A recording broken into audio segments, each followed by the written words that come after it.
ശബരിമല സ്വർണ്ണക്കവർച്ചാ കേസിൽ അറസ്റ്റിലായ സ്മാർട്ട് ക്രിയേഷൻ സിഇഒ പങ്കജ് ഭണ്ഡാരിയെയും ജ്വല്ലറി ഉടമ ഗോവർദ്ധനെയും കസ്റ്റഡിയിൽ വാങ്ങാൻ SITയുടെ നീക്കം. SIT ഇന്ന് കസ്റ്റഡി അപേക്ഷ നൽകും. ലോഹപാളികളിൽ ഉള്ളത് സ്വർണമാണെന്ന് അറിഞ്ഞു തന്നെയാണ് ഇരുവരും കൊള്ളയ്ക്ക് കൂട്ടുനിന്നത് എന്നതാണ് SITയുടെ കണ്ടെത്തൽ. അതേസമയം സ്വർണം സ്മാർട്ട് ക്രിയേഷൻസിൽ നിന്നും ഗോവർദ്ധന്റെ കൈവശം എത്തിച്ച കൽപേഷനെ SIT വീണ്ടും ചോദ്യം ചെയ്യും. വിവരങ്ങളുമായി അതുല്യാണ് ചേരുന്നത്. അതുല്യ, എന്തായാലും കോടതിയുടെ ഒരു വിമർശനത്തിനെ തുടർന്ന് SIT സംഘം അടുത്തൊരു പടി കൂടി കടന്നിരിക്കുന്നു എന്ന് വേണം മനസ്സിലാക്കാൻ. എന്തായാലും കൂടുതൽ പ്രതികളിലേക്ക് എത്തുന്നു, കൂടുതൽ അന്വേഷണം കടക്കുന്നു എന്ന് വേണം മനസ്സിലാക്കാൻ. എന്തായാലും ലോഹപാളികളുള്ളത് സ്വർണ്ണമാണെന്ന് അറിഞ്ഞുകൊണ്ട് തന്നെയാണ് ഈ കൊള്ളയ്ക്ക് കൂട്ടുനിന്നത് എന്നുകൂടി SITയുടെ ഒരു കണ്ടെത്തലിൽ വന്നിട്ടുണ്ട്. ഗോവർദ്ധന്റെ കൈവശം എത്തിച്ച കൽപേഷനെയും SIT വീണ്ടും ചോദ്യം ചെയ്യും എന്നൊരു വിവരം കൂടി ലഭിക്കുന്നുണ്ട്. അതുല്യ, എങ്ങനെയാണ് വിവരങ്ങൾ? രേണുക, നിലവിൽ റിമാൻഡിൽ കഴിയുന്ന പങ്കജ് ഭണ്ഡാരി, അതായത് സ്മാർട്ട് ക്രിയേഷൻസ് എന്ന് പറയുന്ന ചെന്നൈയിലെ സ്വർണം പൂശാൻ വേണ്ടി സ്വർണ്ണപ്പാളികൾ എത്തിച്ച സ്മാർട്ട് ക്രിയേഷൻസ് എന്ന സ്ഥാപനത്തിന്റെ ഉടമയും സിഇഒയുമായ പങ്കജ് ഭണ്ഡാരി, അതുപോലെ തന്നെ ബെല്ലാരിയിൽ നിന്നുള്ള സ്വർണ്ണ വ്യാപാരിയും ജ്വല്ലറി ഉടമയുമായ ഗോവർദ്ധൻ എന്നിങ്ങനെ 2 പേർക്ക് വേണ്ടിയാണ് ഇന്ന് പ്രത്യേക അന്വേഷണ സംഘം കസ്റ്റഡി അപേക്ഷ നൽകുക. സ്വർണ്ണ കവർച്ചയുമായി ബന്ധപ്പെട്ട് ഏറ്റവും അവസാനത്തെ അറസ്റ്റുകളാണ് ഇപ്പോൾ. ഏറ്റവും കഴിഞ്ഞ ദിവസമാണ് ഇരുവരുടെയും അറസ്റ്റ് രേഖപ്പെടുത്തിയത്. ഇരുവരും നിലവിൽ റിമാൻഡിൽ കഴിയുകയാണ്. ഇരുവർക്കും വേണ്ടിയാണ് ഇന്ന് കൊല്ലം വിജിലൻസ് കോടതിയിൽ പ്രത്യേക അന്വേഷണ സംഘം കസ്റ്റഡി അപേക്ഷ നൽകുക. ആദ്യഘട്ടത്തിലെ മൊഴിയെടുക്കുന്ന സമയത്തും അതുപോലെ തന്നെ തെളിവ് ശേഖരിക്കുമ്പോഴുമെല്ലാം ഈ സ്വർണ്ണ കവർച്ചയുമായി യാതൊരു ബന്ധവുമില്ല എന്ന് ആവർത്തിച്ച് പറഞ്ഞിരുന്ന 2 പേരാണ് ചെന്നൈ സ്മാർട്ട് ക്രിയേഷൻസ് എന്ന് പറയുന്ന സ്ഥാപനത്തിന്റെ ഉടമയായിട്ടുള്ള പങ്കജ് ഭണ്ഡാരിയും അതുപോലെ തന്നെ സ്വർണ്ണ വ്യാപാരി ബെല്ലാരിയിൽ നിന്നുള്ള ഗോവർദ്ധനും. ഇരുവർക്കും ഈ സ്വർണ്ണ കവർച്ചയിൽ നേരിട്ട് പങ്കുണ്ടെന്ന് SIT ആദ്യം മുതൽക്ക് തന്നെ സംശയിച്ചിരുന്നു. എന്നാൽ പിന്നീട് മൊഴികളുടെ അടിസ്ഥാനത്തിൽ ഇരുവരെയും ചോദ്യം ചെയ്ത് വിട്ടയക്കുകയായിരുന്നു. എന്നാൽ ഇപ്പോൾ ഉണ്ണികൃഷ്ണൻ പോറ്റിയുടെ മൊഴികളുടെ അടിസ്ഥാനത്തിലാണ് ഇരുവരെയും അറസ്റ്റ് ചെയ്തിരിക്കുന്നത്.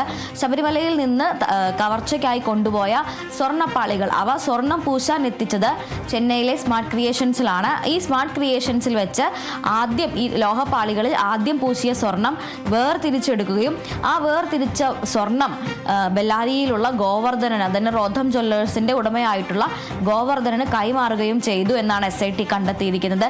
ഇനി കണ്ടെത്താനുള്ളത് ഈ വേർതിരിച്ചെടുത്ത സ്വർണം അത് ഗോവർദ്ധനിൽ നിന്നും ആരുടെ കയ്യിലേക്കാണ് പോയിരിക്കുന്നത്, ആർക്കാണ് വിറ്റത്, അതല്ലെങ്കിൽ ആ സ്വർണം എന്ത് ചെയ്തു എന്നുള്ളതാണ് ഇനി SITയുടെ അന്വേഷണം നടക്കാനുള്ളത്. നേരത്തെ തന്നെ കട്ടിളപ്പാളിയിലെയും അതുപോലെ തന്നെ ദ്വാരപാലക ശില്പങ്ങളിലെയും ഈ 2 എണ്ണത്തിലെയും സ്വർണ്ണമാണ് നമുക്ക് ലഭിക്കാനുള്ളത്. അതിൽ തന്നെ ഒരു പങ്ക് സ്വർണം നേരത്തെ തന്നെ ഇവരിൽ നിന്നും കണ്ടെടുത്തിരുന്നു. നേരത്തെ ഈ ബെല്ലാരിയിൽ ഗോവർദ്ധനന്റെ ജ്വല്ലറിയിലും അതുപോലെ തന്നെ ഉണ്ണികൃഷ്ണൻ പോറ്റിയുടെയും പങ്കജ് ഭണ്ഡാരിയുടെയും എല്ലാം ചെന്നൈയിലും ബാംഗ്ലൂരിലുമുള്ള ഫ്ലാറ്റുകളിലും പരിശോധന നടന്നിരുന്നു. ആ പരിശോധനയിൽ ഏതാണ്ട് ഒരു നിശ്ചിത അളവ് സ്വർണം പിടിച്ചെടുത്തിട്ടുണ്ട്. എന്നാൽ അതല്ലാതെ ഈ കട്ടിളപ്പാളികളിൽ നിന്നും അതുപോലെ ദ്വാരപാലക ശില്പത്തിൽ നിന്നുമെല്ലാം വേർതിരിച്ചെടുക്കപ്പെട്ട സ്വർണം എവിടേക്ക് പോയി എന്നത് കണ്ടെത്താൻ വേണ്ടിയാണ് ഇവരെ കസ്റ്റഡിയിൽ വാങ്ങി ചോദ്യം ചെയ്യുന്നത്. ആ ചോദ്യം ചെയ്യലിന് വേണ്ടി കസ്റ്റഡിയിൽ ലഭിക്കാനാണ് ഇന്ന് കസ്റ്റഡി അപേക്ഷ നൽകുക. അതോടൊപ്പം തന്നെ ഇവരുടെ ഇടനിലക്കാരനായി പ്രവർത്തിച്ച കൽപേഷിനെയും SIT കൂടുതൽ ചോദ്യം ചെയ്യും. ഈ സ്വർണം റിക്കവർ ചെയ്തെടുക്കുക എന്നതാണ് ഇപ്പോൾ SIT സംഘത്തിന്റെ മുന്നിലുള്ള ഒരു ലക്ഷ്യം എന്ന് പറയുന്നത്. അതിന്റെ ഭാഗമായി ഇവർക്ക് ഇടനിലക്കാരനായി നിന്നുകൊണ്ട് ഈ സ്വർണ്ണ കൈമാറ്റം നടത്തിയിട്ടുള്ള കൽപേഷിനെയും ഇന്ന് തന്നെ ചോദ്യം ചെയ്യാനുള്ള ഒരു സാധ്യതയുണ്ട്. കൊല്ലം വിജിലൻസ് കോടതിയാണ് കസ്റ്റഡി അപേക്ഷ പരിഗണിക്കുക. എന്തായാലും നിലവിൽ 2 പേരും 14 ദിവസത്തേക്ക് റിമാൻഡിലാണ്. അതുകൊണ്ട് തന്നെ കസ്റ്റഡി അപേക്ഷ അനുവദിച്ച് നൽകാനാണ് സാധ്യത. എത്ര ദിവസത്തേക്കാണ് കസ്റ്റഡി ആവശ്യപ്പെടുക എന്ന കാര്യം SIT വ്യക്തമാക്കിയിട്ടില്ല. പക്ഷെ എന്തായാലും വലിയ ഒരു ചോദ്യം ചെയ്യൽ ആദ്യഘട്ടത്തിൽ തന്നെ ഇരുവരിൽ നിന്നും നടത്തിയതാണ്. അതോടൊപ്പം തന്നെ ഉണ്ണികൃഷ്ണൻ പോറ്റിയുമായുള്ള ചോദ്യം ചെയ്യലിലും ഇരുവരുടെയും പങ്ക് ഉണ്ണികൃഷ്ണൻ പോറ്റി തന്നെ വ്യക്തമാക്കിയതാണ്. ആദ്യഘട്ടത്തിൽ ഇരുവരും പറഞ്ഞിരുന്നത് തങ്ങളെ കള്ളക്കേസിൽ കുടുക്കിയതാണ് എന്നാണ്. എന്നാൽ പിന്നീട് നടത്തിയ ചോദ്യം ചെയ്യൽ, അതായത് ഇരുവരെയും കഴിഞ്ഞ ഞായറാഴ്ചയോടുകൂടി അറസ്റ്റ് ചെയ്യുകയും ആ അറസ്റ്റ് ചെയ്തതിന് പിന്നാലെയാണ് ഇരുവരും ഇത്തരത്തിൽ ഉണ്ണികൃഷ്ണൻ പോറ്റിയുമായി സാമ്പത്തിക ഇടപാടുകൾ നടന്നിട്ടുണ്ട് എന്നുള്ള കാര്യം വരെ വ്യക്തമാക്കുന്നത്. 1.5 കോടിയോളം രൂപ ഉണ്ണികൃഷ്ണൻ പോറ്റിയിൽ നിന്ന് ഗോവർദ്ധൻ പലപ്പോഴായി കൈപ്പറ്റിയിട്ടുണ്ട് എന്നാണ് SITയുടെ ചോദ്യം ചെയ്യലിൽ ഇയാൾ മൊഴി നൽകിയത്. ഈ 1.5 കോടി കൈപ്പറ്റിയത് ഈ ശില്പങ്ങളിൽ നിന്നുള്ള സ്വർണം വേർതിരിച്ചെടുത്ത സ്വർണം അതിൻ്റെ പണമായിട്ട് അല്ലെങ്കിൽ ആ സ്വർണത്തിൻ്റെ തുകയായിട്ടാണ് ഈ 1.5 കോടി ഉണ്ണികൃഷ്ണൻ പൊറ്റിക്ക് നൽകിയത്. പല തവണകളായി ആദ്യം തന്നെ 1.5 കോടി നൽകി വയ്ക്കുകയും പിന്നീട് ഈ സ്വർണ്ണപ്പാളി കൊണ്ടുവരാൻ പദ്ധതിയിടുകയും അങ്ങനെ കൊണ്ടുവന്ന സ്വർണ്ണപ്പാളിയിൽ നിന്ന് വേർതിരിച്ച സ്വർണം താൻ എടുക്കുകയും ചെയ്തു എന്നുള്ളതാണ് ഗോവർദ്ധനൻ്റെ ഭാഗത്തു നിന്നുള്ള മൊഴി.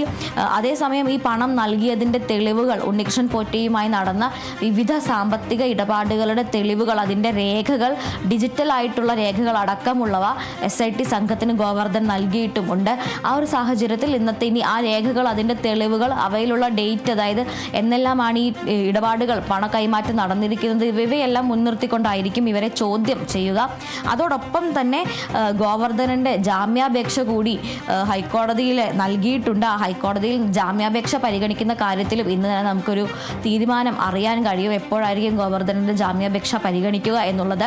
മറ്റൊരു പ്രധാനപ്പെട്ട കാര്യം, ഹൈക്കോടതിയുടെ വിമർശനത്തിന് പിന്നാലെ ദേവസ്വം ബോർഡ് അംഗങ്ങളിലേക്കുള്ള അന്വേഷണം കൂടുതൽ വ്യാപിപ്പിക്കുന്നു എന്നുള്ളതാണ്.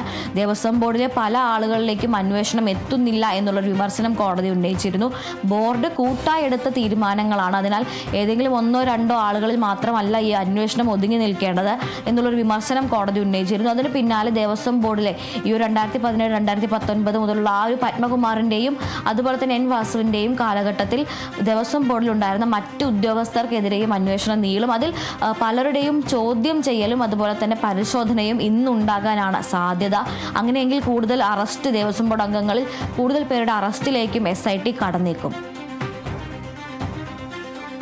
ശരി, വ്യക്തമാണ് വിവരങ്ങൾ പങ്കുവച്ചത് അതുല്യ രാമചന്ദ്രനാണ്.